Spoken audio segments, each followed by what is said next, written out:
की या राज्याच्या अर्थव्यवस्थेच्या मुख्य धारेमध्ये पूर्ण भागीदारी मिळाली पाहिजे।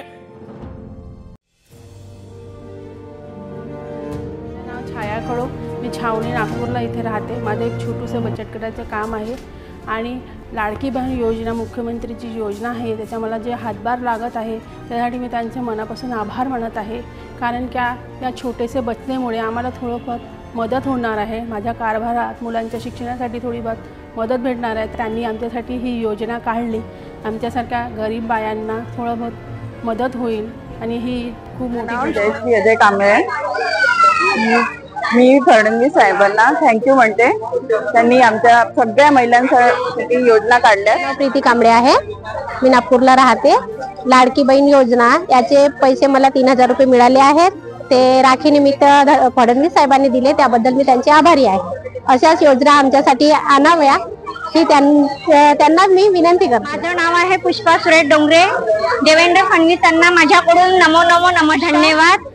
आणि आमच्या सगळ्या महिलांसाठी त्यांनी खूप लाभ दिला आहे आणि लागतो त्याच्यासाठी खूप अभिनंदन त्यांचं। कुमारी भोयर, मी मेहागावची आहे। मला रक्षाबंधनच्या अगोदर 3000 रुपये मिळाले आहेत। मुलांच्या शिक्षणासाठी काढले आहेत, म्हणून मी देवेंद्र भाऊ यांचा खूप खूप अभिनंदन आहे। माझं नाव छाया घनश्याम नेकुरे, राहणार मेहा, तालुका सावली, जिल्हा। फडणवीस साहेबांनी जे योजना आणलेली आहे की बहीण योजना म्हणून, त्यांच्यातले आम्हाला 3000 रुपये रक्षाबंधनाच्या अगोदर जमा झालेले आहेत आणि ते मी माझ्या कुटुंबाला वापर केलेला आहे आणि मी फडणवीस यांची खूप खूप आभार मानते। माझे नाव सौ शीतल सुनील ठाकरे, राहणार मिया।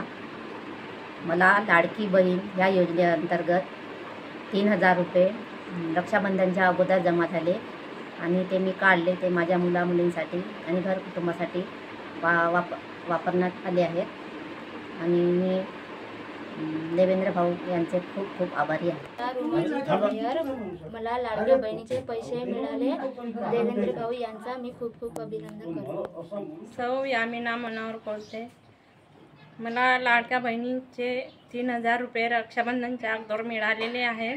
मी माझ्या कुटुंबाला खूप आर्थिक मदत मिळाली आहे, त्या पित्यर्थ फडणवीस साहेबांना खूप खूप अभिनंदन। मी त्यांची लाडकी बहीण म्हणून अभिनंदन करत आहे। आम्ही अर्थव्यवस्थेच्या केंद्रात आणलं तर या महाराष्ट्राची अर्थव्यवस्था इतक्या वेगानं वाढेल की कोणीही आपल्याला थांबवू शकणार नाही। म्हणून हे महिला आर्थिक विकास धोरण आज आपण या ठिकाणी सुरू केलेलं आहे।